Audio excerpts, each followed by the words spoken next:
Maingod to sa tanan. So ako di si Marlene Evangelio. Magluto dahil ko kuan dari rice o chicken strip kay di man ta mokaon og laham. So ako magluto ko.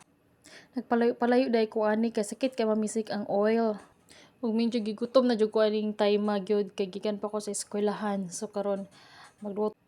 Nagdali-dali na jud ko anang panahon na kay gutom na jud kayo. Gutom na akong alaga sa kuntiyan. Ug ako ding lutuon ni tanan kay gamay ra man kayo ni siya. Ako nilunod tanan para mahuman na ni. Nagpalayo jud ko aning dapita kay sakit jud kay magkuan ng oil, mapisik sa imong lawas. So tanaw ga kay pating layo kayo.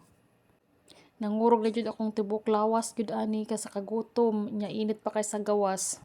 Nya dugay-dugay pa jud na maluto kay kana ga-ice-ice pa jud na siya gi-freezer. Kani siya gulay dani siya kagahapon pa jud na siya ako ra nang giinit. Unya mukaon na day ko ang dapita kay gutom na jud kay yung kurog na jud tanan tibuok lawas nako. Wala jud ko nanampit na nila dinha kay piti na jud kay gutoma ug ambot ug asa sila padulong ang uban naghugas pagplato, ang uban adto pa sa sa gawas. So ako na inusara ko di nagkaon. Di naman ta ko magluto kay gulay lang akong kanon unsaon man kay kulang man kay gulay kay gamay ra kay nabilin. Dinhi na lang ko to. Bye.